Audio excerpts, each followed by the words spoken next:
Del patronato, que no, por problemas de agenda no pude venir en esta tarde, y me encomendó que hiciese la presentación. Soy Juan Salvador, el jefe de investigación y difusión, y casualmente conocí a Nuria en la presentación de la revista Velezana, aquí en el centro artístico hace unos años, y aquel día nuestro amigo común, José Domingo Lentisco, me pidió que presentase la revista y al finalizar pues conocí a Nuria. Me contó que tenía una tesis doctoral sobre la Alhambra, que la acaba de terminar y que bueno, pues estaba viendo cómo la iba a editar. Inmediatamente yo le ofrecí la posibilidad de que se dirigiese allí al Servicio de Investigación y Difusión, que en aquel momento había otra persona, Francisca Cruz, en el puesto, y allí fue, y allí inició pues todos los trámites para conseguir la publicación. Casualmente ahora estoy en ese puesto y me toca presentar el libro de Nuria, con lo cual para mí es un placer. La verdad que después de haber estado muchos años en Almería trabajando, cualquier tema de investigación, de amistad con los Vélez, pues siempre me reconforta. Casualmente Nuria publicó su primer artículo en la revista Velezana también en el 2014 y desde entonces pues inició una larga carrera de investigación y de publicaciones en las revistas más interesantes de historia del arte, algunas muy conocidas como son la revista Goya, la revista Archivo Español de Arte, y cumplimentó su formación en el extranjero, sobre todo en universidades italianas, no por casualidad, seleccionando las que más le convenía para los estudios que ella tenía en mente realizar, y logró un doctorado internacional que fue pues, un paso más en su carrera académica, ¿no? Después trabajó en la Universidad Politécnica de Valencia y ahora pues tenemos la suerte de que esté en la Universidad de Sevilla como profesora en el Departamento de Arte. Sus temas de investigación los vamos a ver relacionados con el libro que hoy presentamos. Siempre artistas italianos, pintura italiana en España y en Italia, y las relaciones e influencias mutuas, ¿no? La verdad que después del trabajo tan intenso que realizó durante su tesis, durante la estancia en la Universidad de Roma y en Mantua y los estudios posteriores, pues ha logrado ser ahora mismo una de las especialistas en la pintura mural italiana en España. Y es una suerte contar con ella y que su libro, bueno, que centrase sus investigaciones sobre las pinturas italianas de la Alhambra y que podamos contar con la publicación. No voy a contar nada más porque la conocéis mejor que yo y Antonio, su director de tesis, pues podrá hablar muchísimo mejor que yo del contenido de la obra y de esa evolución. Muchísimas gracias, Nuria. Bueno, buenas tardes. Gracias, Juan. Bueno, pedirles disculpas. Yo he venido con chaqueta, pero no me he atrevido. No estaba a la tarde como para chaqueta. Bueno, vamos a ver. Quiero iniciar mi intervención señalando que junto a la satisfacción que me produce estar aquí presentando este trabajo titulado Pintura mural del Renacimiento en la Alhambra, del que es autora la doctora Nuria Martínez Jiménez, pues siento, Juan, y no va por ti, siento una cierta desazón y tristeza porque no tenemos aquí sobre la mesa la edición en papel, que es lo que realmente procedería. Algo que esta investigación merece sobradamente por su novedad, por su interés científico para la Alhambra, para la pintura granadina de los albores del Renacimiento y también para entender las relaciones artísticas España-Italia en aquel momento cumbre de nuestra historia pasada en el que nuestro país descubrió el Renacimiento. Por eso, desde aquí quiero pedir, te pido, Juan, que lo transmita a los responsables de publicaciones del Patronato de la Alhambra, que asuman definitivamente la responsabilidad de publicar esta obra en papel. Un compromiso que me consta que se acogió con alborozo, sin reservas. Incluso se iba a publicar un poco con el Departamento de Historia del Arte. Pero no sé por qué razones o con qué criterios, pues las cosas se van diluyendo y por eso lo recuerdo aquí. Estamos ante una investigación de primer nivel que tiene su génesis en una espléndida tesis doctoral defendida en 2019, un trabajo que, como ha dicho Juan, pues mereció por el tribunal que lo juzgó, de profesores españoles y extranjeros, la máxima calificación que da la universidad, sobresaliente cum laude por la totalidad del tribunal y además la mención de doctorado internacional. Un trabajo de más de 3 años de dedicación exclusiva, y eso yo lo puedo decir porque soy el director del trabajo, realizado en centros de investigación españoles e italianos, con una intensidad y con un rigor metodológico realmente encomiable. Nuria tiene muchas virtudes, pero quizá en lo que compete a su trayectoria como investigadora es la constancia. Hay veces que me mataba. Las entrevistas con Nuria se sabían cuándo empezaban, pero nunca cuándo terminaban, porque siempre tenía una cosa más y una cosa más y una cosa más, y es realmente esa ilusión. Y he de decir aquí que en ese tiempo renunció a trabajos muy llamativos, incluso en Italia, pero ella quería ser doctora y quería hacer la tesis, y la hizo muy bien. Por eso espero y confío que muy pronto tengamos ese libro en las manos.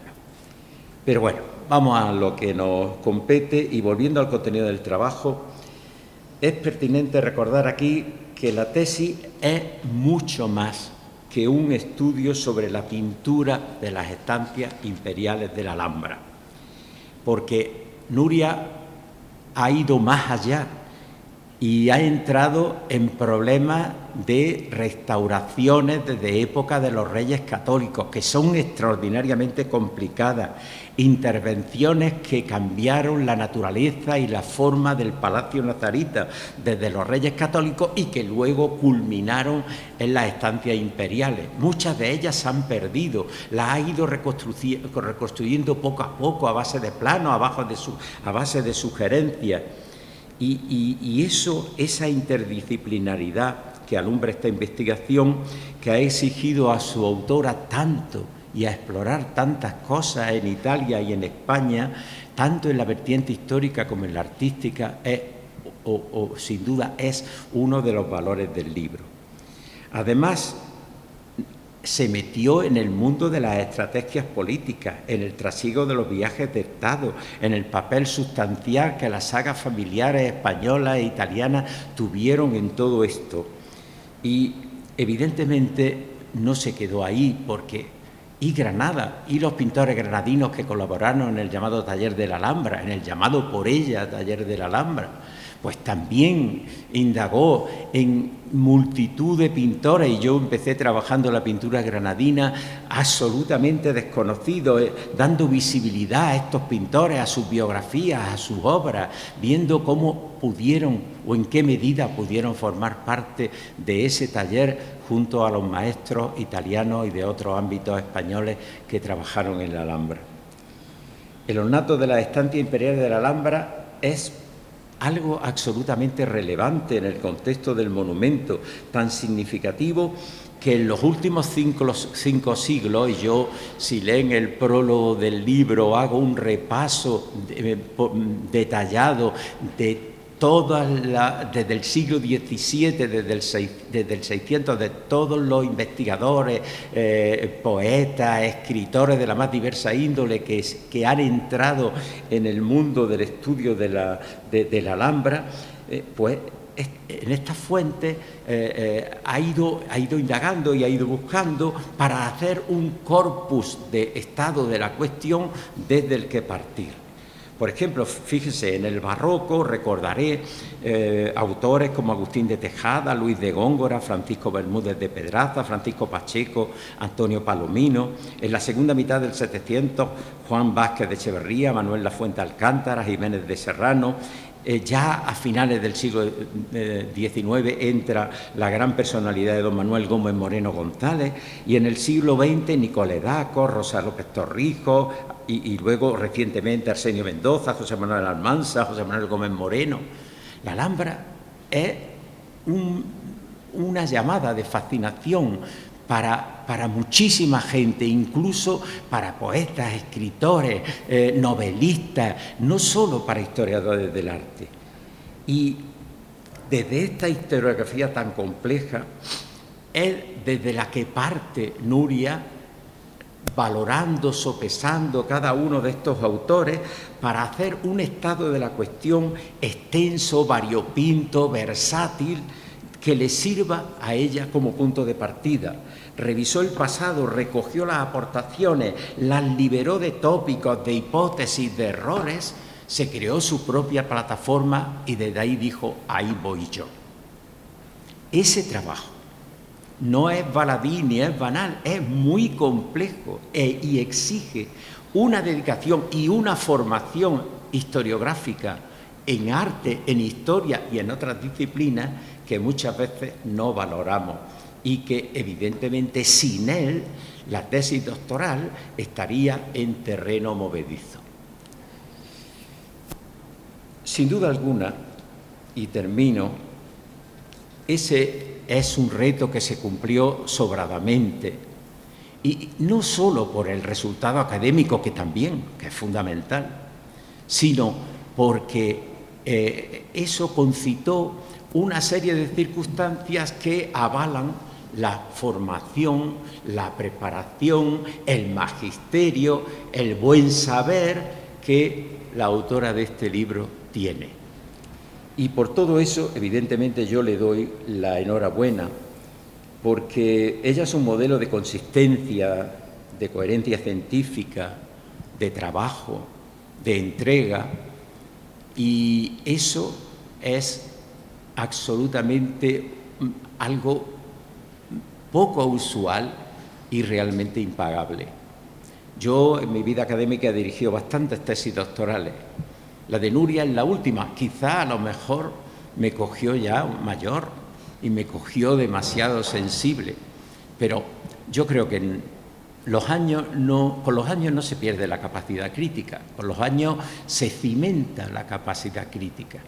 Y yo muchas veces le decía, ¿para qué te metes en ese berenjenal? Que te estás arriesgando, que ese no es tu campo, que tu investigación no son que si esta pared iba por aquí, si esta estancia estuvo así, si esa galería de arcos fue por arriba o por abajo. Pero no había manera. Y yo le agradezco que muchas veces fuera mucho más cabezón aquello y que tirara hacia adelante, porque eso ha dado al trabajo esa fuerza, esa consistencia y, sobre todo, esa universalidad que cualquier trabajo de investigación necesita. Y el libro no es todo. Ahí tiene otras muchas cosas, porque en un libro una tesis es muy amplia y abre muchos caminos. Para publicar un libro hay que podarle. Incluso el mismo título del libro ya hace una poda sobre el contexto general de la investigación. Yo lo que le animo es que siga así, que siga en Sevilla, en Granada o en otras puertas que se le abrirán, porque cuando se trabaja, las puertas se abren. Enhorabuena.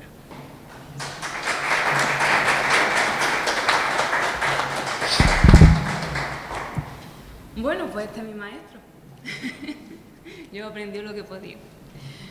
Bueno, en primer lugar me gustaría agradecer al Patronato de la Alhambra, representado por Juan Salvador, la posibilidad de presentar un libro en la Feria del Libro, que como muchos saben era uno de mis grandes sueños.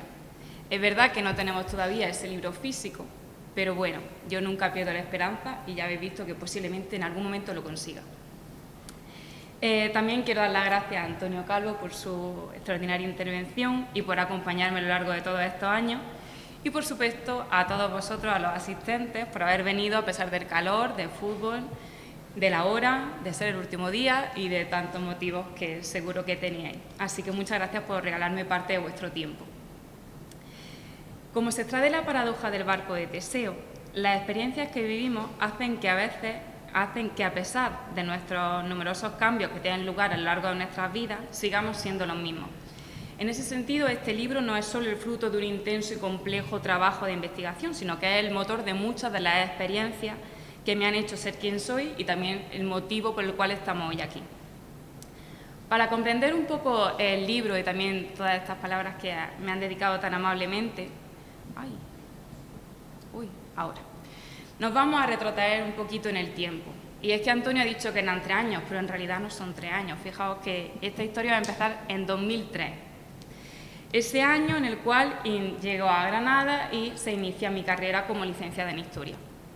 Pero aquí, como ven, he señalado el año 2006. Y ese año es cuando se produce mi acercamiento a la historia del arte, es cuando descubro mi gran vocación como historiadora del arte.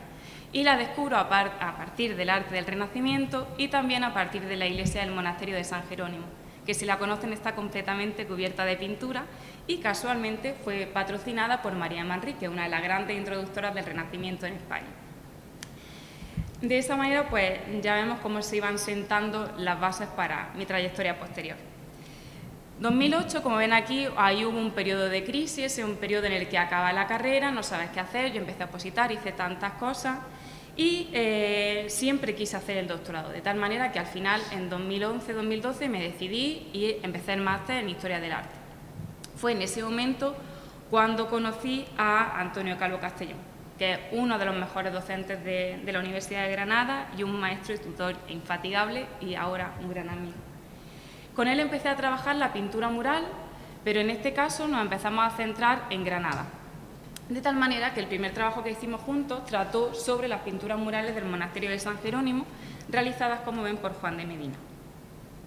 A partir de aquí decidimos intentar hacer una tesis doctoral sobre toda la historia, la pintura mural en el ámbito granadino.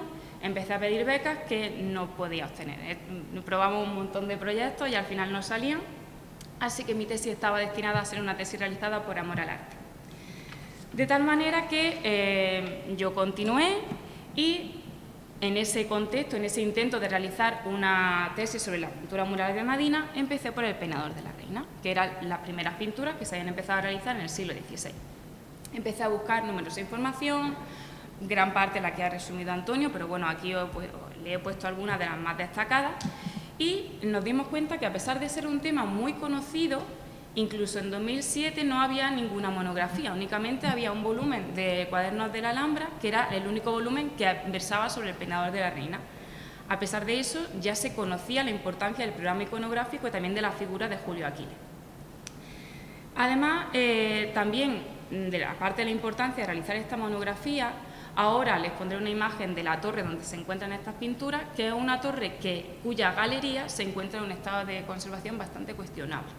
De tal manera que el trabajo no solo es importante por la importancia científica o la historia del arte, sino también porque al conocer mejor el monumento, quizá ayudemos también a su conservación. Así, continuó la investigación, acudí a numerosos archivos, a bibliotecas, tanto nacionales como internacionales, y fue en el Patronato de la Alhambra donde cambió la perspectiva totalmente. Y es que fue aquí, gracias a Bárbara Jiménez y también a Sole, puesto que ellas me enseñaron a mirar los legajos de otra manera. Y gracias a ellas vi cómo se desplegaban delante de mí libros de cuentas, nóminas, compras de materiales, tasaciones, es decir, un mundo que sobresalía cualquier ámbito del que yo conocía dentro de la historia del arte, puesto que al abordar los materiales o las tasaciones ya estaba entrando dentro del mundo de las bellas artes, de la restauración y demás. En ese sentido, pues ya vimos que todo este volumen de documentación, en gran parte inédita, ya nos podría dar pie para realizar una tesis doctoral. Sin embargo, eso no era suficiente. Así que decidí marchar a Italia.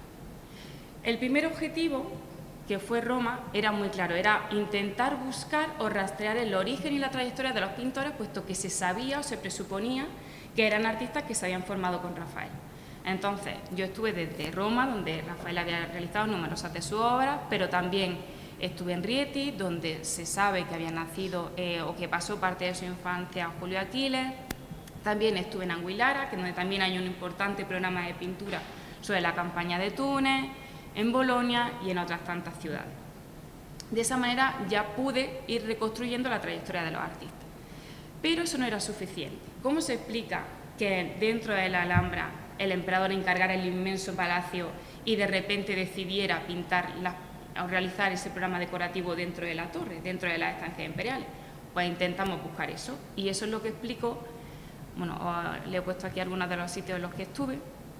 Eso es lo que explicaría la segunda estancia, que en este caso se desarrolló en Mantua.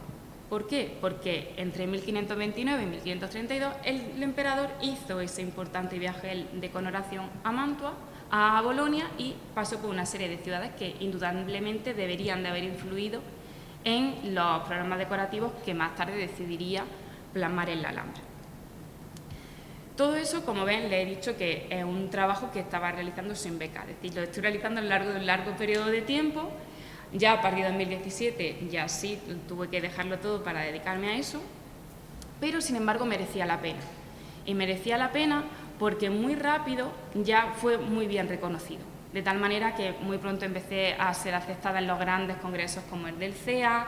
También poco a poco empezamos a reunirnos una serie de investigadores para tratar sobre la pintura mural, donde hay investigadores tan importantes como David García Cueto, que saben que es el jefe de pintura italiana y francesa hasta 1800 en el Museo del Prado, o incluso congresos internacionales, como en este caso uno de Roma, donde pude participar con autores tan importantes como Fernando María, entre otros tantos. De tal manera que ese bagaje pues, me estaba otorgando cierta recompensa. Una recompensa que también se veía a través de las publicaciones en las revistas más importantes a nivel nacional, como son Archivo Español de Arte, Goya, Econemago, Enatrio, es decir, publicaciones que realmente corroboraban que lo que estábamos haciendo tenía sentido y que merecía la pena.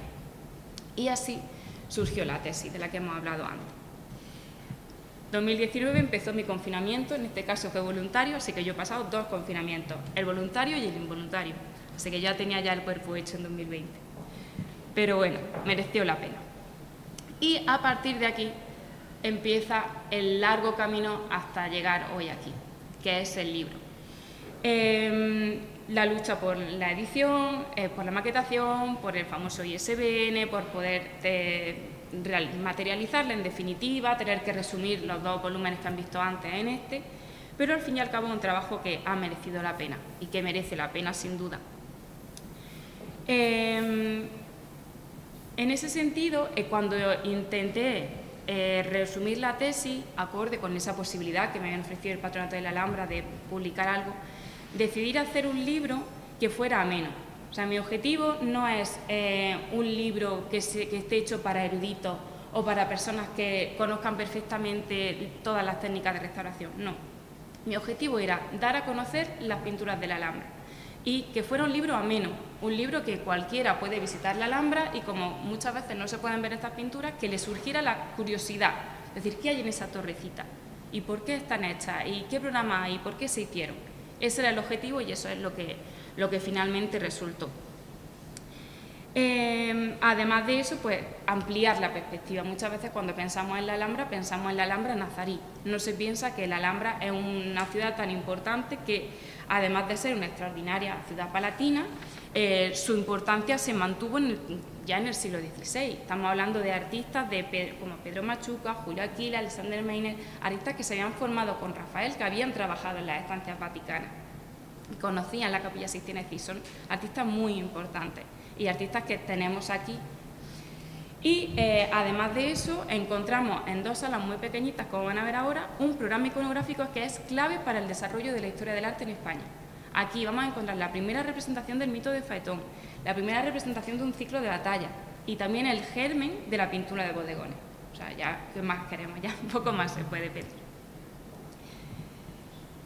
Como ven, esta es la portada del libro y el libro todavía no lo tenemos en formato físico, pero sí está en digital. De tal manera que he puesto aquí una serie de capturas de pantalla para que veamos un poco cómo se queda. Si luego lo abren es mucho más bonito cómo se va desplegando. Y he puesto también la dirección por si alguien se lo quiere descargar. De todas maneras también lo podría poner al final, incluso les voy a dar mi dirección por si alguien lo quiere, o si en el caso de que se haga una edición física, pues también se lo podría enviar o podríamos contar con él. Bueno, el libro parte de un extraordinario prólogo realizado por Antonio Calvo Castellón y se estructura a lo largo de 4 capítulos. Todos esos 4 capítulos que se completan además con las fuentes bibliográficas y también con parte de las fuentes documentales. En un primer capítulo lo que tenemos es un planteamiento muy general de la pintura en la Alhambra en los albores del siglo XVI. Es decir, cuando nosotros vamos a la Alhambra, muy pocas veces nos fijamos en la importancia que tiene el color. Encontramos el color en la yesería, en los azulejos, en los zócalos, incluso el juego de colores que se crea con la propia arquitectura y el cielo y el agua. Es un color constante. Y eso lo queríamos hablar lo quisimos plantear al principio, también para ir recogiendo esa tradición que se va a mantener también en el siglo XVI. Los artistas llegan, pero no todo cambia de un día para otro. Entonces era una parte muy importante recogerla. En este sentido nos centramos principalmente en las pinturas del Espartal, en las cuales les pongo aquí esta imagen. También hablamos de una forma muy sucinta de las pinturas de la Sala de los Reyes, aunque están hechas en cuero, pero al fin y al cabo pues también forman parte de un muro. Unas pinturas que se hacen antes de esa importante renovación que va a suponer la llegada de los Reyes Católicos. Cuando los Reyes Católicos llegan aquí, no hacen un conjunto nuevo, sino que lo que hacen es principalmente conservar los espacios que hay y luego pues también introducir ciertos elementos que ya nos van avanzando hacia el Renacimiento, como es el caso del cuarto dorado. Ya en el segundo capítulo es cuando ya entramos en materia y empezamos a hablar sobre la construcción de las estancias nuevas y la Casa Real Vieja. No podemos conocer o abordar la pintura mural si no conocemos la estructura arquitectónica en la cual se sustenta. Por tanto, partimos del proceso de construcción de las pinturas, aquí, haciendo hincapié sobre todo en ese viaje que tiene lugar a Italia entre 1528 y 1535 y todo lo que va a suponer o las transformaciones que van a suponer tanto las reformas como el propio viaje en las estancias imperiales y también pues, en el conjunto de la Alhambra. Ya en el tercer capítulo es cuando encontramos el tema de mayor trascendencia, puesto que en él no solo abordamos ese taller de la Alhambra en el que participaron importantes artistas, tanto nacionales como italianos, o incluso Alejandro Meiner, que sabemos que era un pintor flamenco que ya fue italianizado, sino que también intervinieron importantes artistas como Gaspar Becerra o Andrés Ramírez. Además de eso, partiendo de los materiales y toda esa documentación que habíamos traído, pues abordamos los materiales que trataban, incluso las técnicas pictóricas o el propio proceso de ejecución, destacando también la integración en el libro de algunos dibujos inéditos que hemos conseguido encontrar dentro del Museo Metropolitano, entre otros. Ya en el cuarto capítulo, cuando abordamos los ciclos pictóricos, unos ciclos que principalmente se van a centrar en las pinturas de la Sala de Faetón, en las pinturas de la campaña de Túnez, que tienen lugar en la Sana Continua, dos ciclos pictóricos de los cuales pues, emana un complejo programa pictórico en el que se ensalza la importancia de la monarquía católica en ese contexto mediterráneo y también pues, se advierte en cierto modo de las consecuencias que podría tener enfrentarse o rebelarse ante el emperador. No menos importantes serán esas pinturas de las que hemos hablado antes, que serían las pinturas de la Sala de la Fruta, donde los artistas pues, demostraron también su maestría tanto en la pintura al natural como en la representación de la perspectiva. Así llegamos al prólogo y también avanzamos hacia la presentación. Una presentación que, como ven, hemos intentado hacer de un modo bastante breve. Y, como ven, es un libro que resulta de una investigación detallada, interdisciplinar, a través de la cual pues, hemos intentado ofrecer una visión renovada de la estructura y de la ornamentación pictórica de las estancias imperiales, un proyecto que es pionero en la introducción del Renacimiento del alambre y también clave para la difusión de la pintura del Renacimiento en España. Un libro que sin duda no podía haber sido realizado sin el apoyo de mi familia y de todos aquellos que me han acompañado a lo largo de estos apasionantes años de mi vida. Muchas gracias por venir.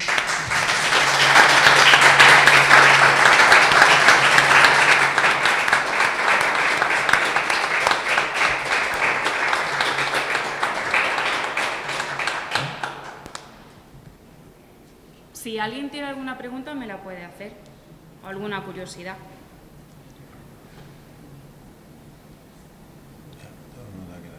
Sí. Bueno, antes de irnos, quería poner, bueno, había puesto esto, pero al final le he quitado. Como les decía, había incluido aquí una dirección web desde donde se puede descargar.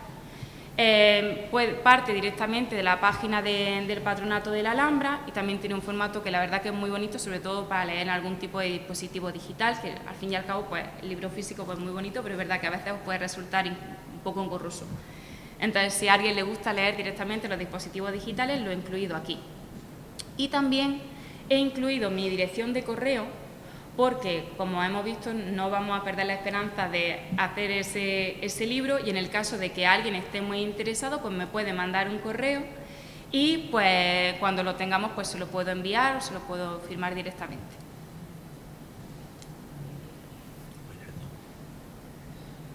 ¿Nadie quiere preguntar nada? Bueno, pues muchísimas gracias por venir. ¿Se puede publicar el libro? Sí. Esperamos que sí. Pero en ese... Sí, pues esperamos. Ya hemos hecho el llamamiento colectivo y ya les digo, en el caso de que alguien esté interesado, pues que me escriba su correo y yo directamente, pues si hacemos aunque sea una tirada chiquitita, pues encantada se lo mandaría o se lo daría. Muchas gracias.